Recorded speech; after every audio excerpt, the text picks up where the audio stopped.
For plebs, by plebs, dropping the Bitcoin only signal. Pleb Underground. Welcome everyone to the Pleb Underground.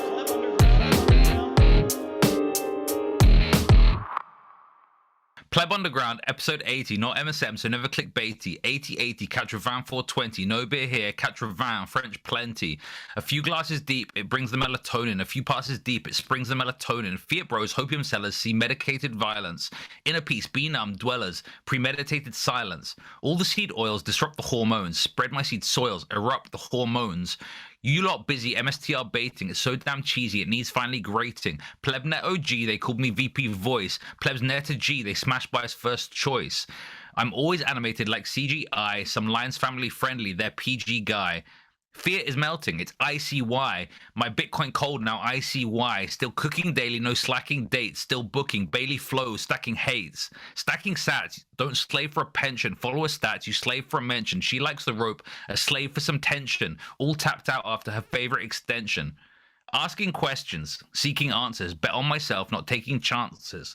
We have strong souls, we like their dances. Strong mind and body, strike ideal stances. She doesn't own Bitcoin, but I've got her well positioned. Doesn't break a sweat because she's well conditioned. I can't stop writing, I'm in love with this. Relations inviting, as if she's my publicist.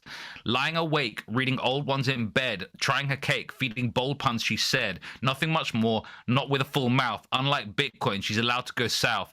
I'm number one, she knows who the best. My cutest fan, she's from Budapest. Always hungry, she loves how I feed her. Asking humbly, maybe one day I'll seed her. Gotta verify the numbers, trust me or it encumbers us. There's 21 mil, procure some with no clue. Took an orange pill, secure some with 22. They just keep getting better every week, Walton. Absolutely awesome. Guys, that's right. Episode 80 of the Pleb Underground. Welcome back. Joining us today, I'd say fellow Bitcoiner and pleb, and he is the creator of the Portal hardware signing device, right? We've got Alekos joining us. Alekos, thank you so much for joining us on the show. This is going to be absolutely awesome. I want to ask you a whole bunch of questions about this device. So very cool. Yeah, thank you for having me. I'm excited. Let's see the questions. First, we're going to go through some other stuff before we dive into that. All right, we are going to move it on over to the numbers. Yeah, the numbers. Sourced from Time Chain Stats and Time Chain Calendar, but brought to you by our sponsor, BTC Prague. BTC Prague is the largest Bitcoin-only conference in the world, taking place in Central Europe. There's going to be thousands of people in attendance, hundreds of speakers. It's been going on a very long time. I believe it might even be the oldest Bitcoin-only conference, starting, I think in 2011. And it's really going to be a wild one. It's going to be in June. We had one of the hosts of the conference, the founders, on just a short while ago, and another one will be joining us very soon. But you can be in attendance. If you use the code PLEB, you will get a discount on your tickets. You'll get 10% off your tickets to the biggest and oldest Bitcoin-only conference in the world. If you use the code PLEB, you get 10% off. And if you pay in Bitcoin, you get a further 5% off your tickets. BTC Prague, please check them out. At the time of this recording, the block height is 835,811. The Bitcoin fiat exchange, 63,544.40. Total public lightning capacity. Look at that, huh? 4,613 blocks to the, what is that? Blocks to the halving. Ooh, look at that. Sorry, blocks to the halvening. 4189. Fastest fee, 13 sats per V-byte. And the Moscow time, 1573. But I also want to point out, thank you so much. Thank you so much, Ant, for giving us a shout out. That's right. We are at the top right here. Thank you for your support, Pleb Underground. No, thank you. Thank you, guys. Ugh, the numbers. I thought we were dead. Yeah, well, I want to talk about a couple numbers, right? Some people have been, some Lightning haters have been pointing out that the number of Bitcoin on Lightning is come down a little bit. Lightning dead. and I think some of the reason why that might be is because some of us humble plebs that are running Lightning nodes on Raspberry Pis, etc., have started thinking, well, as the fiat price is increasing, there's a little bit more fiat denominated value sitting on these little small devices, and maybe we need to reconsider how we're running these things. I'm definitely talking anecdotally here rather than from lots of data. Yeah, but I wonder if the total fiat amount of Bitcoin on Lightning is still increasing. With the recent price pumping.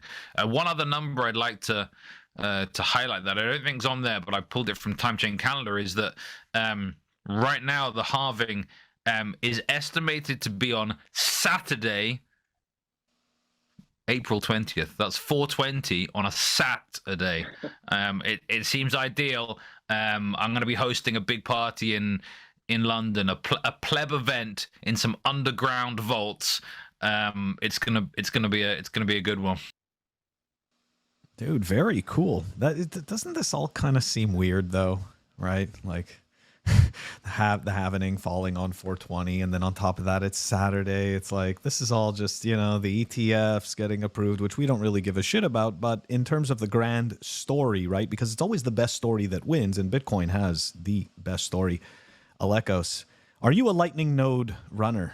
Or are you a Lightning hater? Are you a Bitcoin purist? I don't even know what Bitcoin purist is, but I'm sure somebody is going to define it for me and let me know that I am not one of them, or something like that, or give me shit. What are you, Alekos? Are you any one of these things? Yeah, I also don't know what a Bitcoin purist is, so let's leave this label out of the question. But I run 3 public nodes, 3 public Lightning nodes.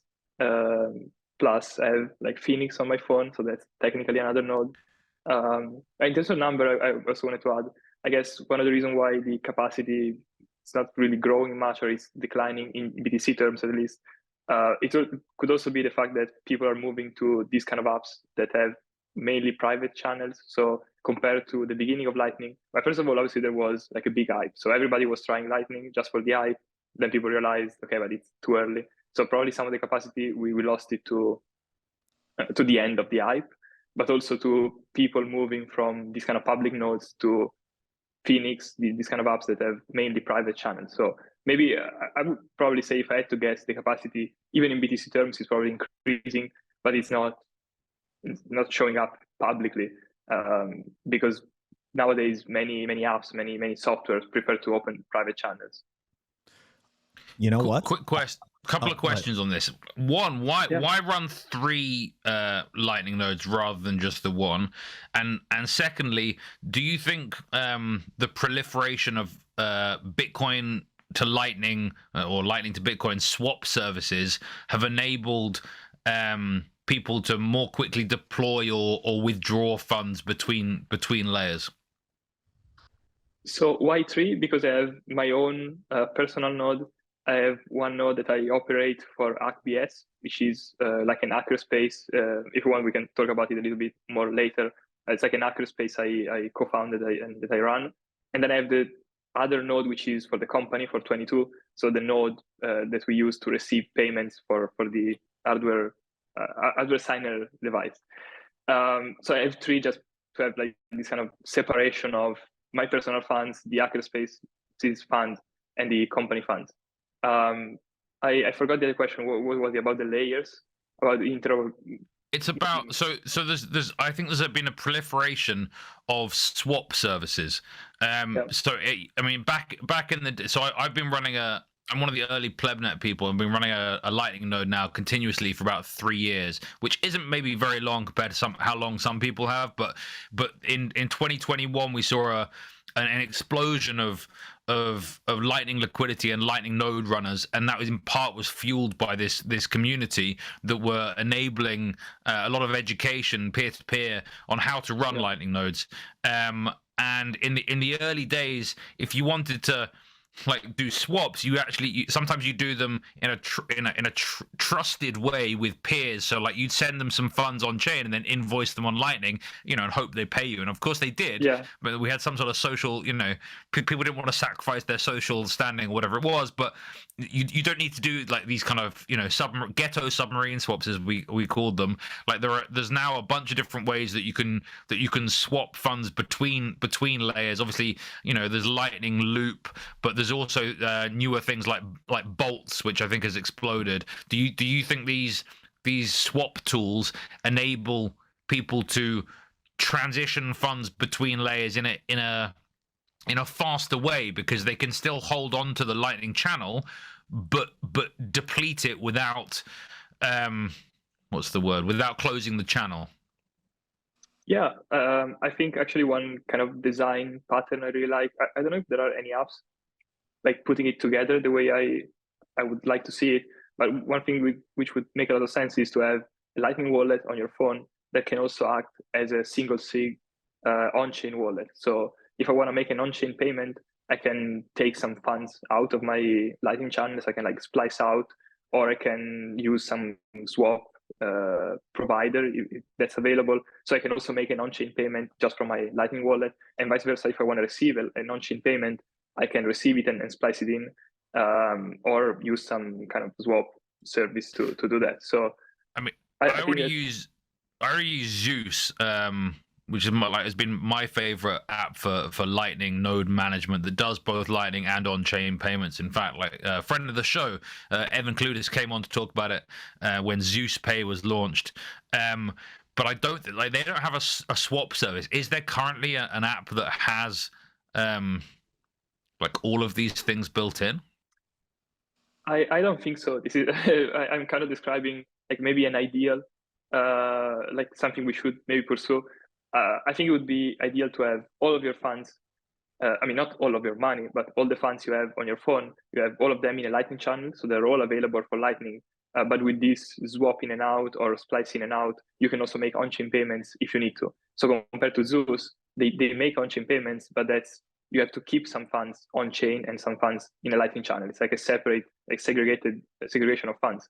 And instead, what I'm kind of proposing or thing I would like to see is you have all the funds in Lightning, so they're always available for Lightning, but you can splice them out. You can swap them out when you need to. And I don't think anybody's really doing it. I mean, Phoenix does it when you receive funds. So if you receive on-chain on Phoenix, it automatically splices the funds in your channels. But I don't think they can do it yet for paying somebody on-chain.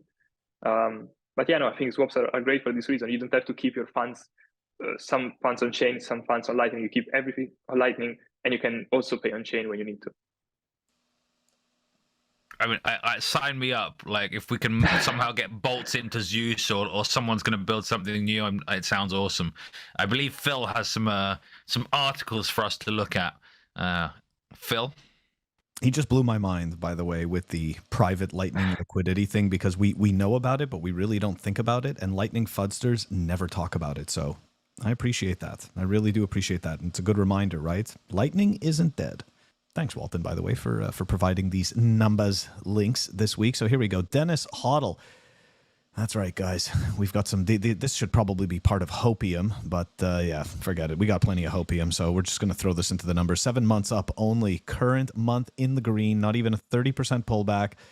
Having in less than 30 days, 60K is a correction now. Seems like the class of 2022, 23, 24 are a bunch of crybabies.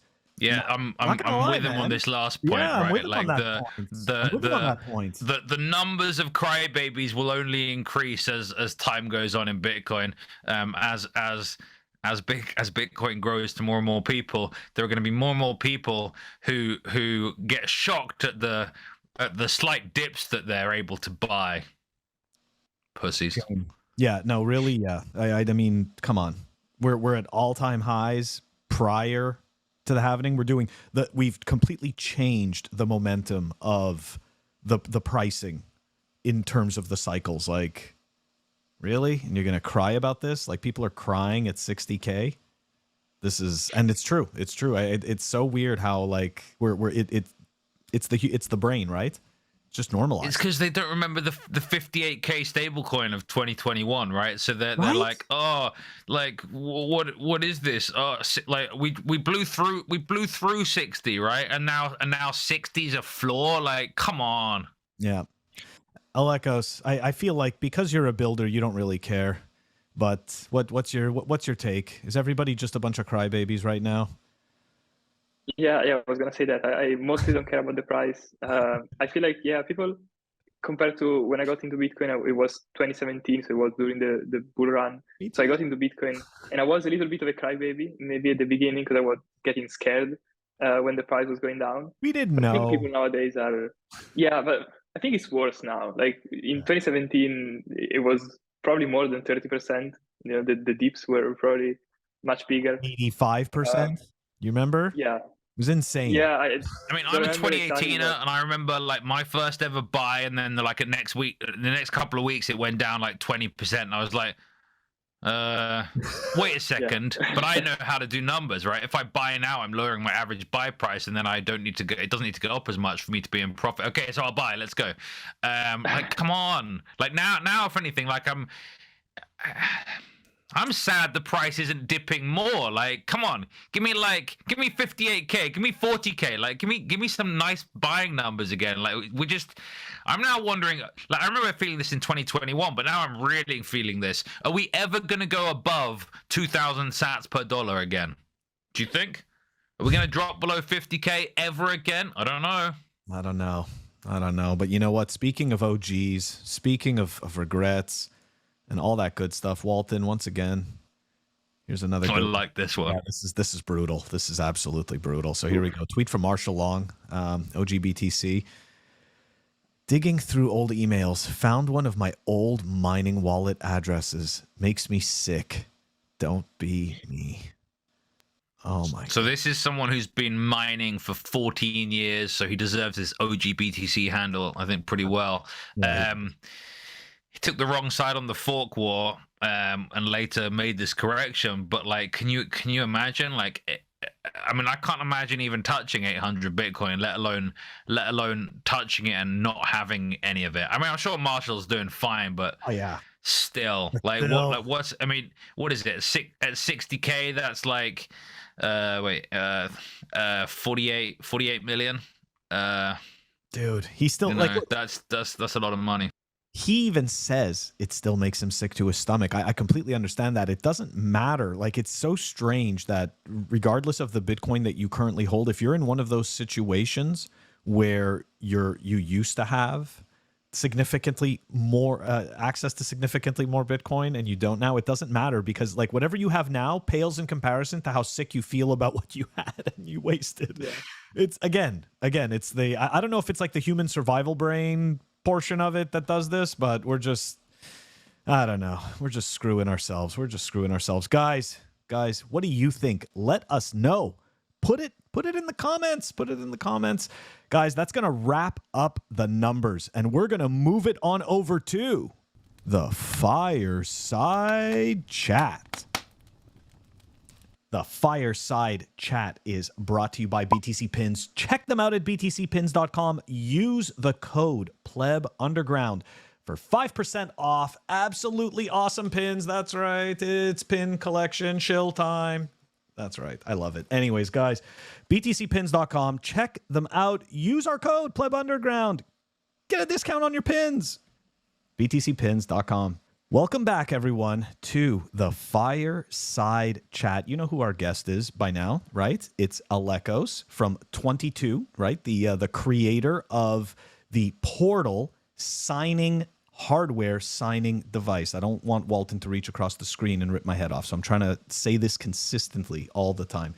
Alekos, man, I think the device that you came up with is awesome. And as you know, I pre-ordered one. We are not sponsored by Alekos or 22. Just pointing that out. Okay. I thought it was super cool. I love the device. And man, tell us about your Bitcoin journey. Let's start with that. Like, what led you to this point? If we can begin with that. Yeah, so I started working on Bitcoin as a developer, software developer in 2017. So I finished high school that year. I started learning about Bitcoin during high school. I don't remember from where or how it happened. It just happened. So by the end of high school, cool. I knew something about Bitcoin, and I wanted to work on it. I was really into it. I met Giacomo. I think you had him here the podcast in the Friend past. of the show. Dude, Yeah, friend to the show. That's very cool that you got to hang out with him. Sorry. Yeah, and he hired me like straight away. I think we kind of clicked. We're pretty similar in many ways. So I worked with him for a while initially at BHB Network. Then I moved on to Blockstream. I was on the green team there, so I was mainly doing wallets, the wallet apps, and also a little bit of Jade. So the first version of Jade was like me and another guy working on it, the initial software prototypes and stuff. Then from Blockstream, I left Blockstream to launch a project called BDK, Bitcoin Dev Kit, which is a Rust library to make Bitcoin wallets. So that came from having worked on wallets at Blockstream. I had kind of an idea of what could be helpful for other teams making wallets. So I wanted to make like a tool. Was that involved with Block in some way, or was that LDK? Kind of. No, it's involved with Block in a sense that I wasn't personally sponsored or I didn't have a grant from Spiral, but other people did, and so it was actually mostly Spiral funding the project. So we kept this kind of branding aligned with LDK. So we have BDK and LDK. They kind of work together, etc. So yeah, I was personally funded by Brink, but most other people were funded by Spiral. And so yeah, I created that. I worked on it. I was the maintainer of it for almost 4 years, I think. And then I was kind of burned out. I wanted to do something different, so I left that project without really anything in mind. It was just, I'm sure I'll figure something out. I'm sure I'll get some cool ideas. And a few months later, I had the idea for Portal, which is this thing right here.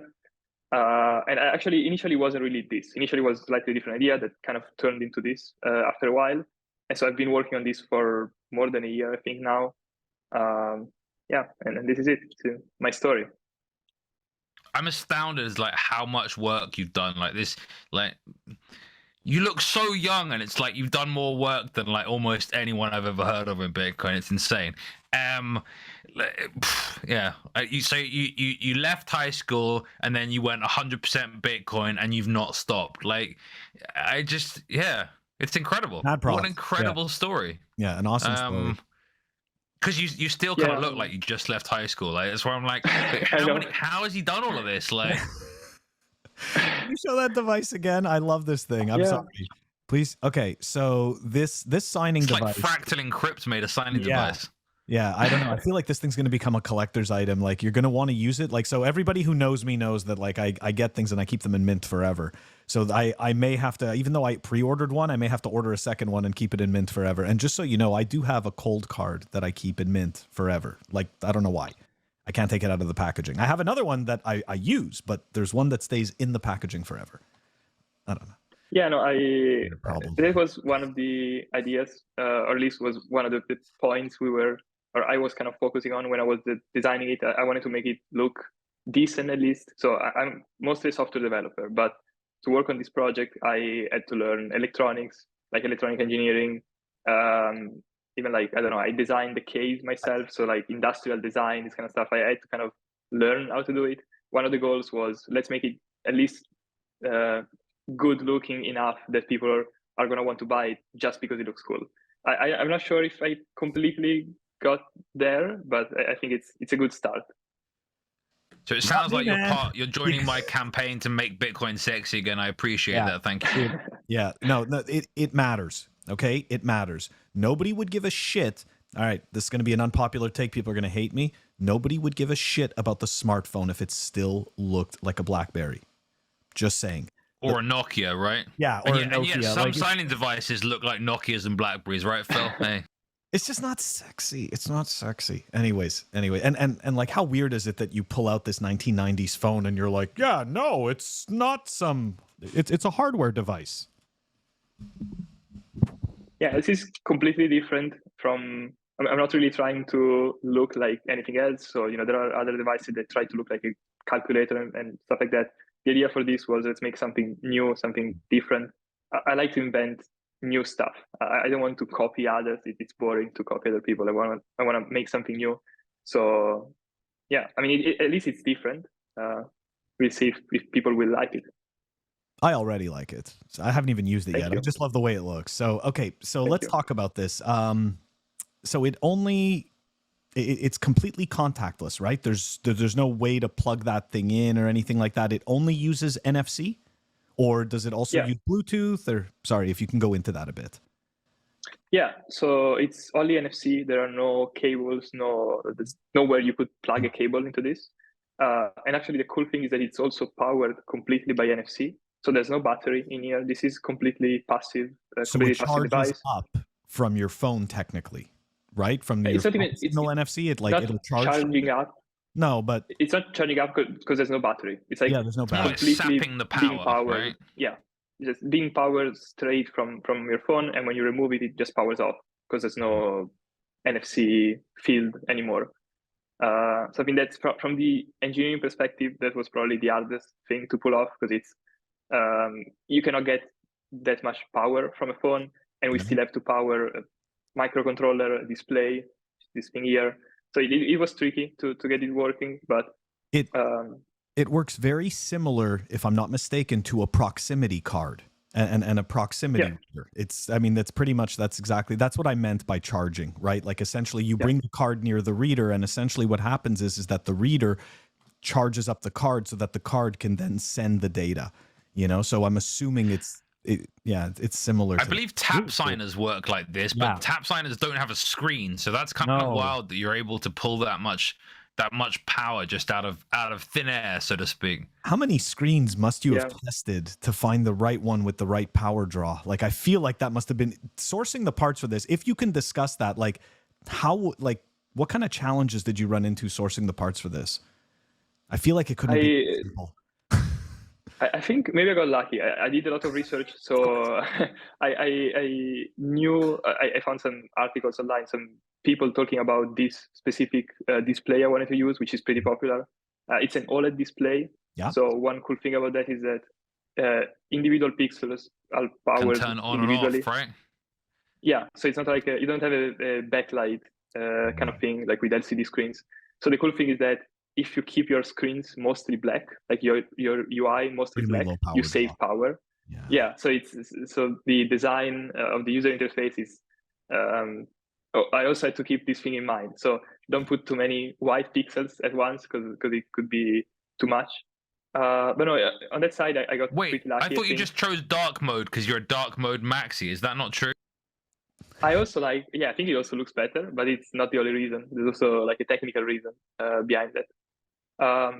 But no, other than that, it was just mostly playing around with the microcontroller. So I spent a lot of time kind of fine tuning the clock speed. So if you make it go fast, it's going to be faster. It's going to take less time to sign a transaction, but it's also going to consume more power. So I had to find like the right balance there, which took a few iterations, I guess. Yeah. Does it have a secure element, right? Because I know that Cold Card obviously talks about the secure element and the importance of the secure element, and I know that there's with Jade, Portland Hoddle was able to demonstrate how you can essentially unsolder the Jade chip and put your own, and there's no knowledge of the tamper. Can you talk about that a little bit with this? Yeah, so there's no secure element. The hardware is, I would say, comparable. It's the same chip family as the Trezor, or at least the older Trezor that didn't have a secure element before Tropic Square. So it's similar security model. One thing we do is, since we know we don't have a secure element, so we know there are known attacks, there are ways to extract the content of the flash. Mm-hmm. We always encrypt the content of the flash with a secret that stays on your phone. So the idea is you're creating this kind of pairing between your phone and the device. We call this like a pair code. It's like a string of text. And this string of text unlocks the device. So it decrypts the memory. So if you just take my device physically from me, you cannot do anything with it because the memory is encrypted. And I mean, extracting the memory itself is not that easy. It takes like a lab and whatever, but it can be done. So if you spend enough money, you can extract the content of the flash, but still you would also have to hack my phone, get the pair code out of my phone, and then with that you can actually read the content of the memory. So it's not a secure element, but I think it's almost there, or probably it's there in terms of security. It's a different way of getting it. I can appreciate your trade-off. Like, I mean, you know, for me, like that's, you know, I mean, I'm sure that somebody significantly more technical than me that wants to poke around at the nuance and, you know, just be a dick about it. I'm sure. But to me, like that is okay. I see that, you know, you understood what the issue was and you're like, okay, well, here's the trade-off. Here's what we can do to mitigate that. And yeah, I appreciate that. One thing I saw was that even NVK was seemingly a fan of what you've built, and he doesn't seem to be a big fan of the Jade. He doesn't seem to be a big fan of the Jade because it doesn't have a secure element. So yeah. You seem to have pleased him in that regard. Can you tell us more about it's your device's open source nature? I feel like this is one compliment that's being paid. Is it seems to be it's open source for like the whole stack. Can you tell us a little bit more about that? Yeah, so it's all open source. The firmware is open source. The hardware is also open source. So we're publishing the like hardware design files. If there's already some people that are ordering their own boards. So since it's open source, they can just take these files. They can go order their own boards and assemble them. Obviously, it's very you need to be technical to do that, but it can be done. Mm-hmm. Yeah, so we wanted to be open source from the beginning, obviously, because it's we think very important to let people first of all look at the code. That's probably the most important thing, but also let people play with the code. Also, I think it's also beneficial for us because yeah, we run into the risk of somebody copying us, but on the other hand, we get improvements from the community. So the fact that people can act on this, I think it's very beneficial for us because somebody's gonna wake up one day and say, oh, I want to implement this feature, and they're gonna come and implement it for us. So we don't have to spend resources ourselves to do that. So yeah, open source was always we never even thought about not making it open source. That was the idea from the beginning. It's just I think overall it's the right choice, the right path. Very cool. Can you tell us a little bit more about when it's going to launch and how much it's going to cost? Yeah, so it's already launched in the sense that you can go to our website and you can order it today. You can pre-order it today, I should say. So what we're doing now is we're speaking with manufacturers. We are setting up the supply chain and then manufacturing and so what we're doing now is we are letting people pre-order it. They can pay for it today, and we're going to ship it to them as soon as we get them from the manufacturer. We are saying Q3 of this year, but that's kind of a conservative estimate. I think we can probably beat that. I think it's going to be more likely during the summer, so maybe July, around the time we should start shipping. Worst case, it's going to be Q3. So if you order now, you get it a few months down the line. The reason why we are open for pre-orders is that obviously we're going to deliver these on a first come, first serve basis. So if you want to get it soon, you should pre-order, because if you order, like, let's say in July when we start the shipping, then you're going to be part of the next batch. So it's going to take maybe a few more months. So it's a bit like a Kickstarter, except you're not going to rug people, right? It's good to know. When I first saw you showing the form factor of this device, I thought, oh, it looks like a key. That's quite cool. But was thinking, like, why does it need to be that shape? And I can see in the little video, of course, the kind of circular part of the key, of course, must have a coil in it, and that's how you're taking the power from the phone to power it. So yeah, a very clever fusion of the functionality, the engineering, and the form factor. Very impressive. Yeah. We'd like to know a little bit more about the other projects you're working on. You mentioned a hacker space. Can you tell us a little bit more about that? Yeah. So me and Daniela Brozzoni, who's another relatively famous Bitcoin dev, we opened this place in our own town, which is called Brescia in Italy, in northern Italy. We are kind of near Milan. We've opened this, we call it an hackerspace. It's mostly a Bitcoin hackerspace, but also we like to call it a cypherpunk hackerspace. So we're a bit more open, not to shitcoins, obviously, but we're a bit more open to all the other topics, all the other cypherpunk topics like privacy and security and this kind of stuff. Mainly because in our small town, there are not that many Bitcoiners. So if we just made a Bitcoin only space, nobody would come here. So instead we opened it up a little bit more, and we're trying to attract mainly people interested in technology and cypherpunk and privacy. And then through this space, they're going to learn about Bitcoin, and we kind of get them into, it's kind of our way to orange pill them pretty much. So we bring them in with, we do random events. Like sometimes we do game night. We just play video games together. It's a very, very open thing, but we bring people in and they can pay for drinks with Lightning, or they can pay for the membership. We have like a 10 euro yearly membership, so like very low price. They can pay for the membership with Lightning. So we get people in with kind of random excuses about tech and games, and then we orange pill them a little bit. And many of them actually get interested into Bitcoin. They start learning about it, start working on it as well, doing some contributions to open source projects. So yeah, it's just a physical space. I also use it as an office. Most days when I'm in town, I come here to work from here because I prefer to be here than I'm actually here right now recording this. I prefer to be in an office rather than my home to work. So it's kind of also co-working in a way. It's a bit it's many things. But the website is hack.bs.it if you want to check it out. And yeah, it's all explained there, what we do and what we are trying to do. That is absolutely fantastic. I just wrote it down. Hack.bs, like bravosam.it. Yeah. Okay, perfect. Yeah. We're gonna add that to the show notes.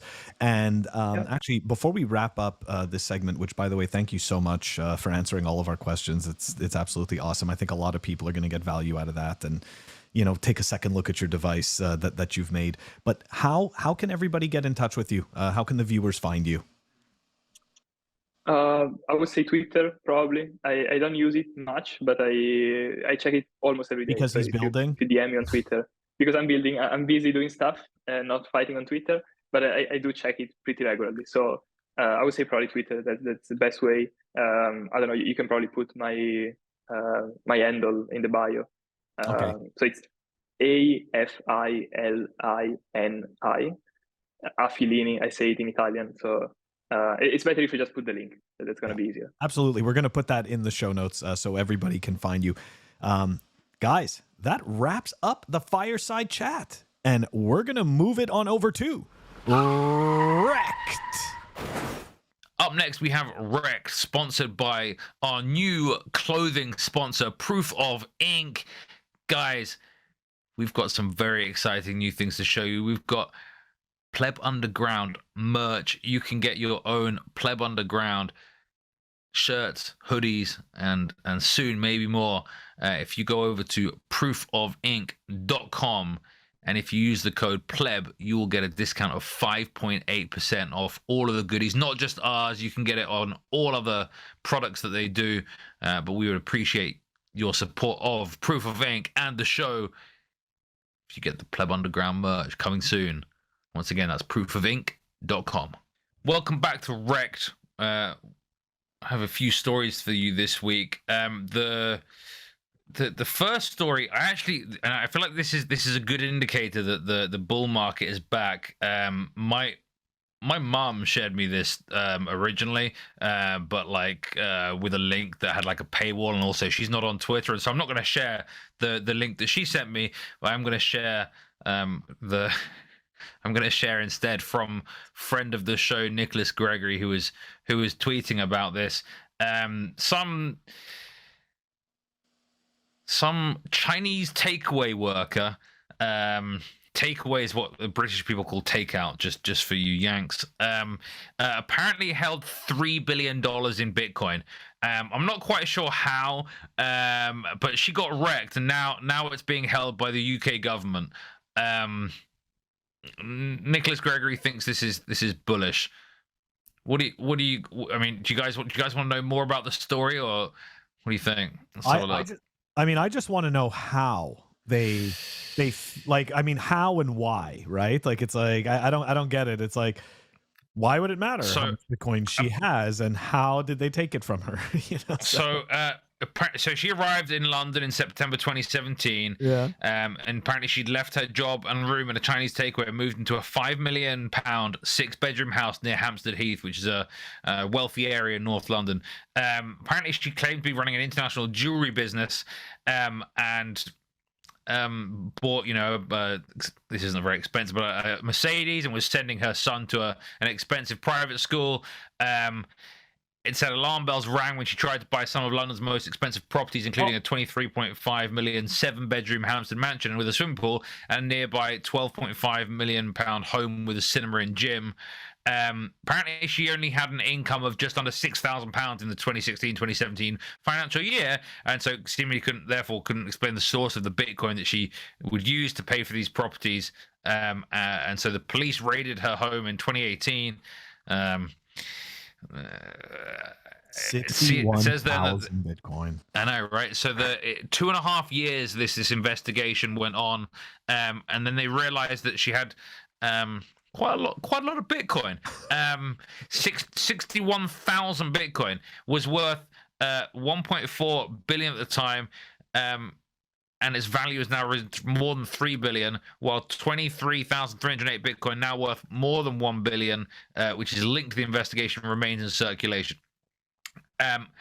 Apparently, what happened was she actually got it through an investment scam. So she was she conned nearly 130,000 Chinese investors in fraudulent wealth schemes over 3 years. I guess the moral of the story is here: if you flash the cash, the state will come after you. And if you haven't sourced your money in how the state views a legitimate way, I mean, and if it's fraud, I don't think many people can view it in a legitimate way. Then things catch up to you, right? It's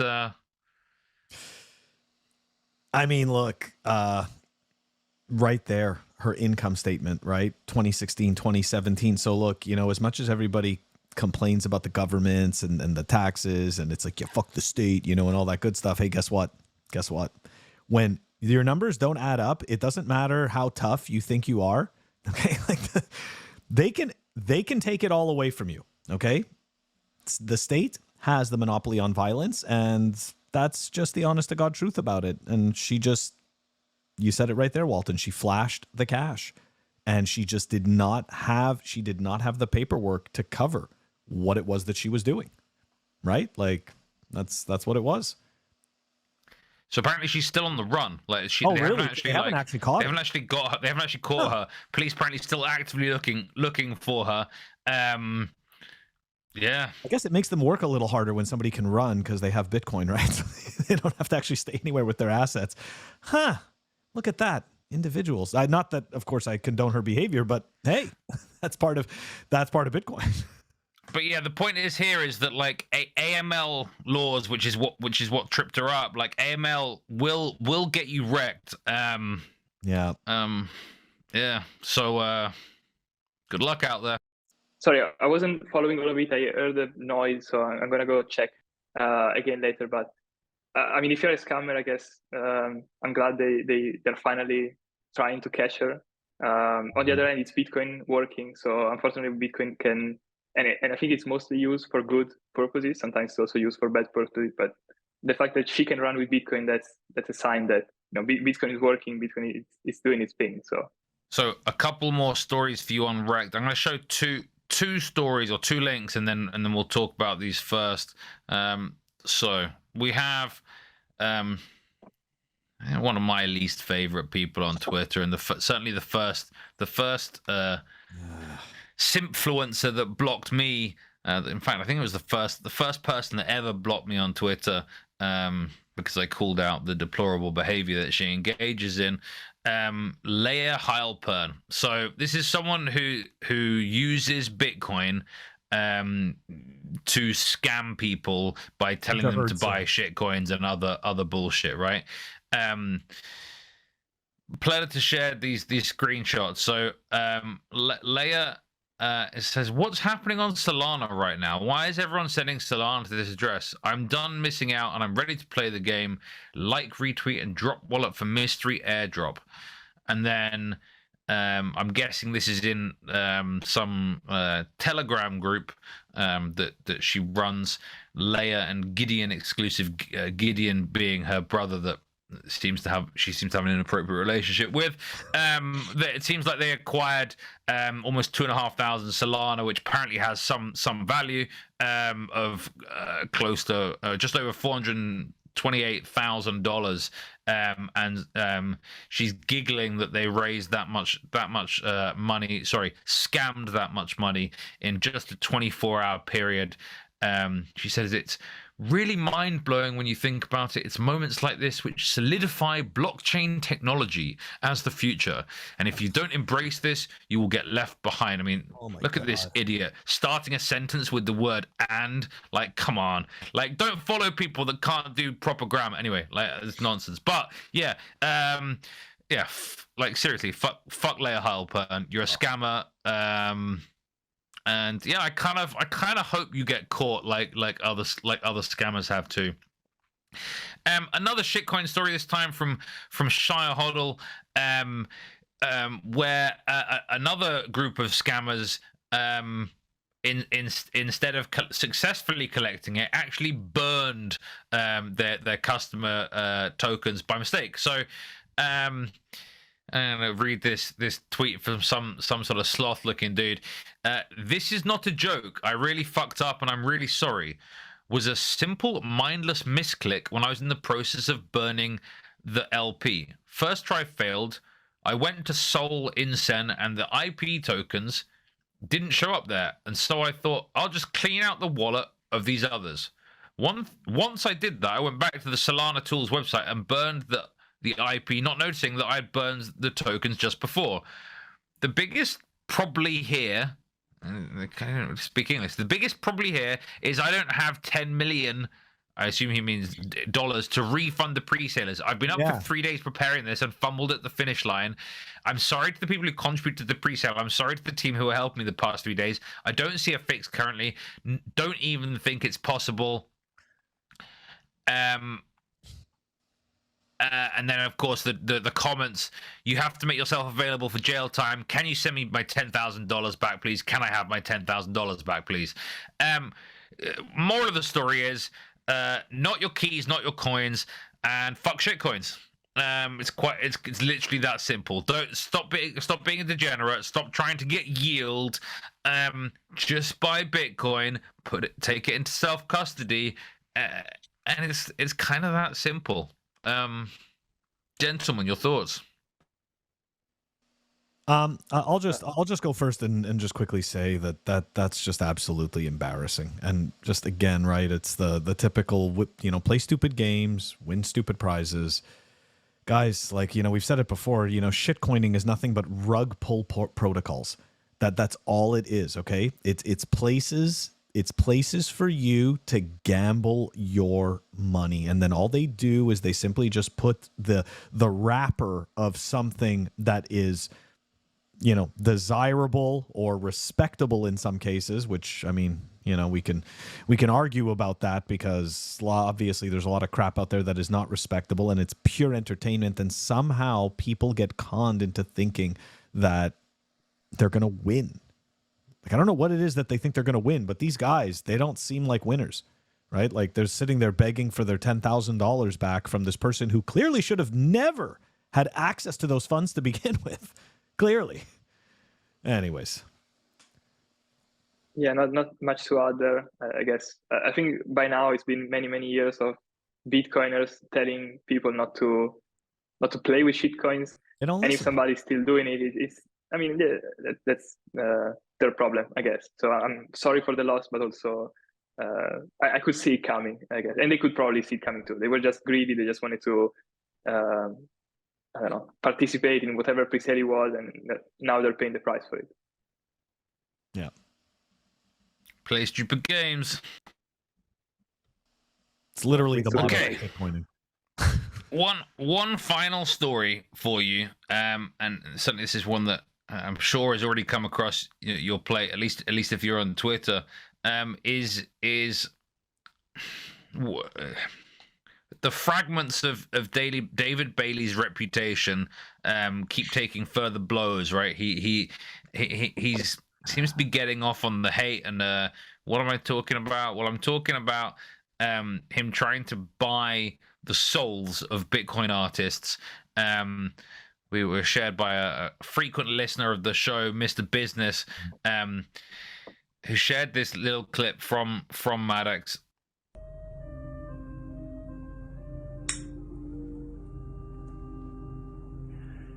David Bailey, thank you very much for the offer to have me email you a JPEG for 1 Bitcoin. I'm not offended or angry, but obviously you have no idea who I am if you think I'd be a part of one of your schemes. 1 Bitcoin, of course, would be very helpful to Madex, but at what cost? I'm not going to enable you and your buddies to claim you have an official Madex ordinal. I'm not going to give you the right to feel like you own a part of my soul. It's worth much more than 1 Bitcoin. And you're not doing this because you want to preserve Madex on the time chain. You're doing this because you want to scam a greater fool. There will never be a Madex NFT, no matter what you call it. I believe in physical work, and I believe that my proof of work will provide far more than your dirty money. And a lot of you are saying I should take the Bitcoin. And that's why no one will remember your name. So David, if you want to support Madex, you can buy a painting.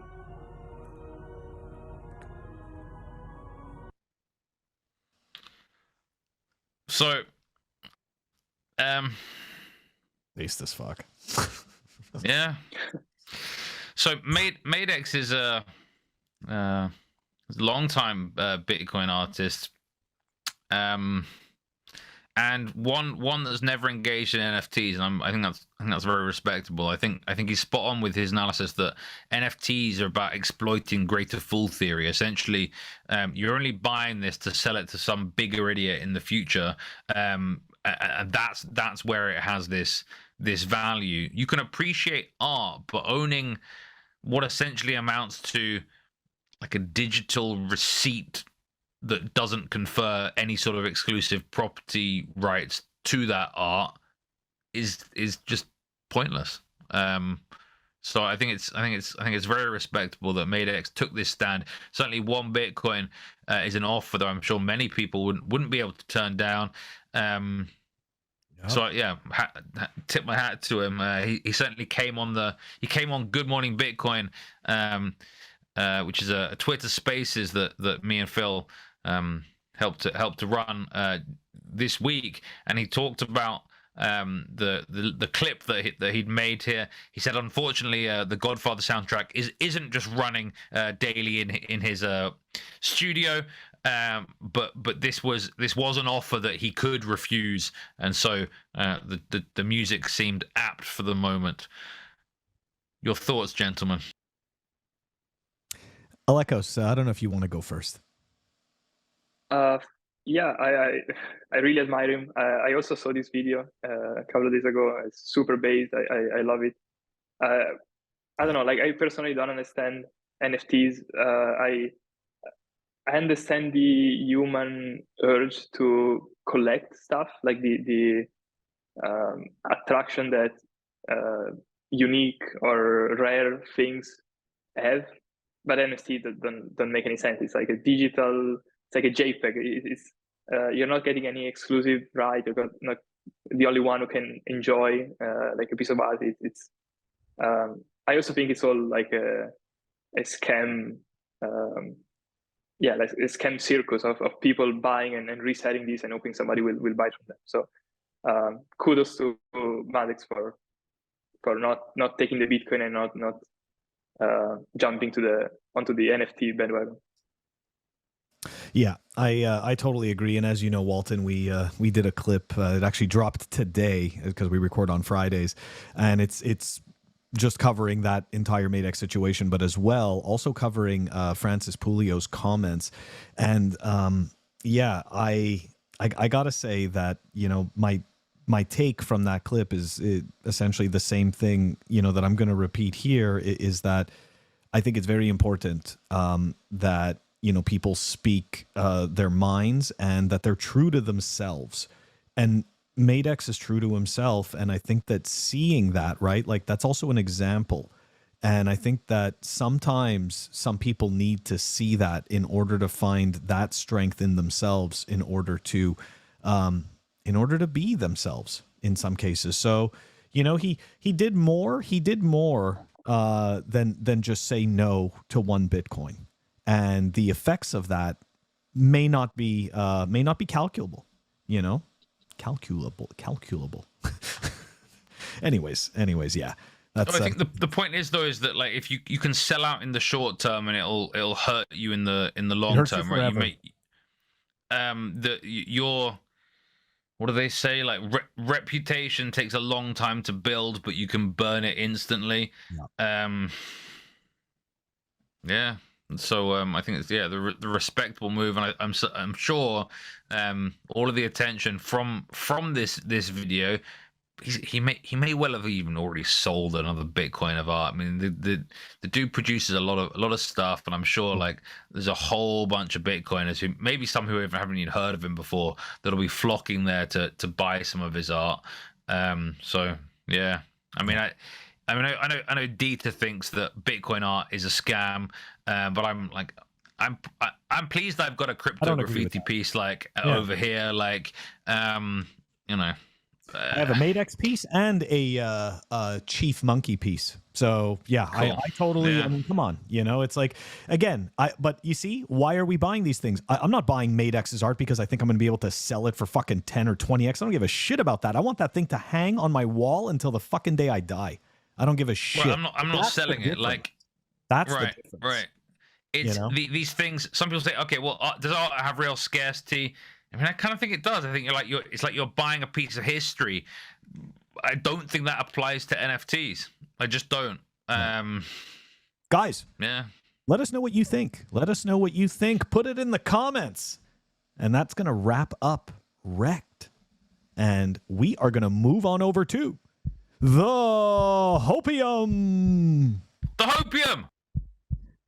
The Hopium is brought to you by CipherSafe. Check out the high quality 16 ounces of titanium Bitcoin Rolo Triangle at CipherSafe.io. Absolutely beautiful craftsmanship. Like I said, 16 ounces of solid pet rock. Check it out. The Bitcoin Rolo Triangle, CipherSafe.io. Welcome back to the Hopium, guys. Let's dive into it. We've got some serious Hopium for today.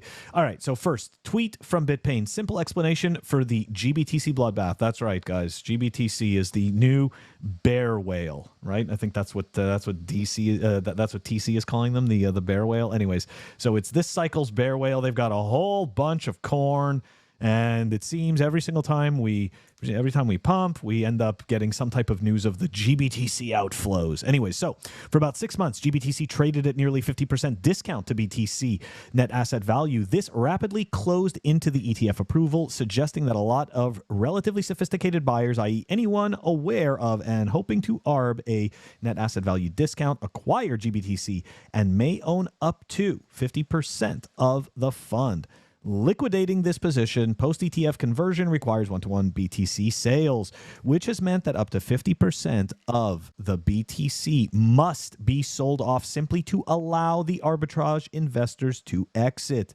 Given that many of these arbitrage investors likely hedged by shorting spot BTC, a lot of this has likely been neutral for BTC price. So, the bear whale, guys. The bear whale. You might still be able to get some cheap corn. That's pretty much my takeaway from this. But it was funny because Birds Not Real said that ever since GBTC started to, liquidate their BTC, the Bitcoin price has gone up, which I can't disagree with that statement. But it's the ETFs essentially taking it over. So it's really just switching from one hand to another. So I don't know. I'm not a fan of Grayscale. I don't need any more Barry tweets telling me there's going to be a big week. Don't need any more of those tweets. Anyways, moving on, guys, check it out. That's right. Fed Reserve. I mean, we've been saying this. They can't just keep bumping up these rates. At some point, it's going to reach an equilibrium, and they're going to have to start to pull them down, and they're going to have to start printing the money. And here we go. After the most recent FOMC meeting, interest rates remain unchanged, 23-year high after FOMC meeting, and Jerome Powell did indicate to a possible softening and lowering. That's right, lowering of the interest rate. So guys, get ready for the money printer. But it doesn't matter. At the same time that they're going to print money, there's going to be more and more regulation coming in. So take a look at this. One of the next attacks on Bitcoin will be a special capital gains tax. And this is kind of interesting. This is from an account for people who don't know who Ansel Lindner is. He is he's one of the first Bitcoin podcasters I ever listened to, Bitcoin-only podcasters. Gives some of the best information and just a very low-key dude. Anyways, great account to follow, great signal. So U.S. Treasury Secretary Yellen has stated that President Biden's proposed 5% minimum tax on Americans with USD $100 million in wealth would encompass unrealized capital gains. And you know why this is Hopium, guys? Because they are absolutely running out of tools. Okay? The governments have like no tools left. They know for a fact that they have to continue to print the money. But the problem is that, you see, there's a delicate balance. The population can't notice how quickly we are becoming poor. Okay, so it's a juggling act that they have to pull off. Anyways, anybody who saw the Greenpeace, to me, this is like awesome Hopium, right? Greenpeace again tries to FUD Bitcoin this week. And here we go. Tweet from BTC Gandalf, fellow Bitcoiner. The scammers at Greenpeace USA hid DS Batten's well-reasoned reply, debunking their propaganda. Guys, go take a look at this tweet in the show notes, and you can, because I'm not going to read through DS Batten's full reply. It's a massive. He debunks every single point that Greenpeace put in their dismantling of Bitcoin. So yeah. I don't know how much more money they have left from Brad Garling balls, but I don't think it could be that much. I really don't think it could be that much. Hopefully they only have enough for like a couple more articles. They'll be done. They'll be done before the bull run starts, maybe. All right, last tweet, and then we could discuss all of this Hopium. So here we go. This is from Bitcoin Error Log, John Carvalho. And yeah, let's dive into it. eCash platforms illegal in Europe. Wallet of Satoshi illegal in Europe. Alekos, you may be able to speak to some of this. Who could have seen this coming? And he's talking about a tweet here from fellow Bitcoiner Lola Leeds, also great account to follow. Here we go. The EU Parliament approved a new AML, anti-money laundering law, banning anonymized Bitcoin payments to custodial wallets. Listen to this shit. The majority of the EU Parliament's lead committees today approved far-reaching new AML laws, anonymous cash payments. Listen to that wording. Anonymous cash payments over £3,000 will be banned. Euros will be banned in commercial transactions. Cash payments over €10,000 will even be completely banned in business transactions. And anonymous payments in cryptocurrencies to wallets operated by providers, hosted wallets, will be prohibited even for minimum amounts without a threshold. Holy crap. Go ahead. News fact. So it's nothing surprising there. It's funny because for American people that's already crazy. I think in Italy until recently it used to be €1,000 cash, €1,000 limit for cash payments, which I think they raised it now. But until recently it was €1,000 and it was completely normal. So people here are completely okay with you cannot pay in cash more than €1,000. And even if you do now, you can, but it's like the European mindset and culture is now at a point that if you do, people are gonna look weird at you. They're gonna think you are, I don't know, like a drug dealer or something. So I'm not surprised this is happening here. And the unfortunate thing is that it's not just coming from the top. It's not just a rule being enforced. It's also the culture here. The people here actually believe that. People here are like, oh, cash is bad, So it's, I don't know. I kind of gave up on that. I live in Italy. I enjoy the weather. I enjoy the food. I know at some point I'll have to leave Italy and probably Europe entirely. But it's, I don't know. I'm already, I think it's too late to go back. So it's just. I can see that. I mean, essentially, this has to be followed. This whole scenario has to follow through to its end, collapse, and essentially be rebuilt. Walton, what are your thoughts on this, man? I feel like when the EU does something stupid, I usually say thank fuck for Brexit, but I imagine the UK will just copy the legislation across when a lot of this financial stuff. In fact, a lot of the kind of Western world financial legislation just gets copied pasted, right?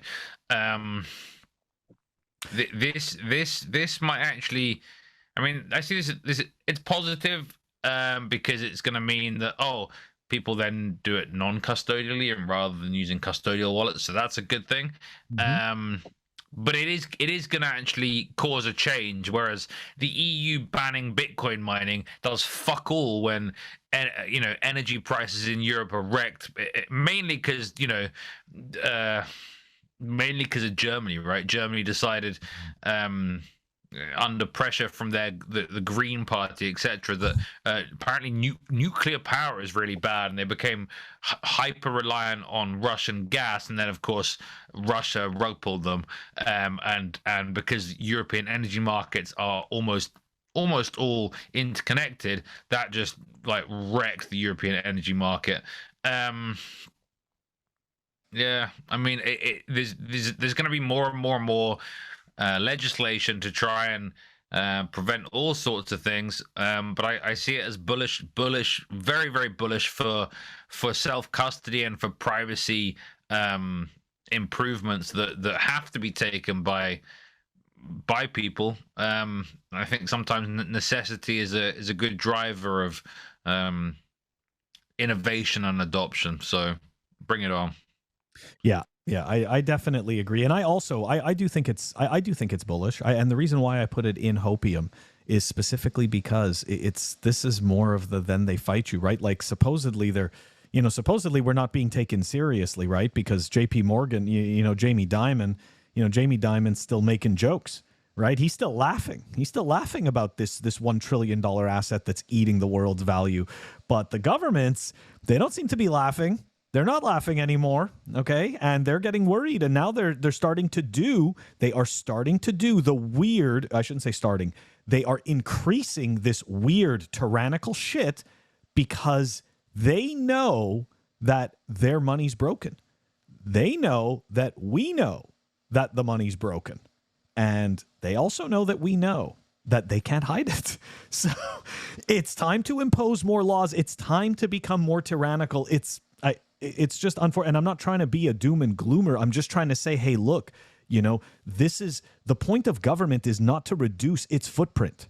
Okay, I have yet to see I have yet to see governments that sit there and actively try to take jobs away from themselves. Human beings do not do this. None of us are better than our incentives. So. And I feel like that's a change, right? It used to be that kind of the left wanted to expand the state so that it can look after more people, right? And the right wanted to cut the size of the state because they want to cut taxes. And now basically everyone just expands the state, increases taxes, and they just give it to different people. Like it's just different lobbying groups just get paid. Like and so I think, the only thing you can do now, right, is to buy Bitcoin. If you want to vote for the state to get smaller, you got to put your money where your mouth is. Buy Bitcoin. Absolutely. And guys, that's actually going to wrap up. It's going to wrap up the Hopium segment, and it also wraps up the show, guys. Of course, we always want to know what you think. Put it in the comments. Don't forget to like and subscribe. Help us grow the show. Before we go, Alekos, one last time, how can the viewers find you? I can find me Twitter. Again, put the link. I'm not gonna spell out the name again. You don't need to. It's weird. Also for Portal, 20-2.xyz. That's our website. You can pre-order there. I think this is it. Very cool. And we are going to put that in the show notes. Guys, don't forget to check us out on our audio-only platforms, Apple Podcasts, Spotify, and Anchor. If you want to stream us sats, check us out on fountain.fm. They just updated their app. You could stream us sats through Breeze. Walton, how do we do this? Fuckshitcoins.com. Please like and subscribe. We'll see you next week. Peace. More toxic than the most toxic Bitcoin maxi ever. They said he's more toxic than the most toxic Bitcoin maxi ever.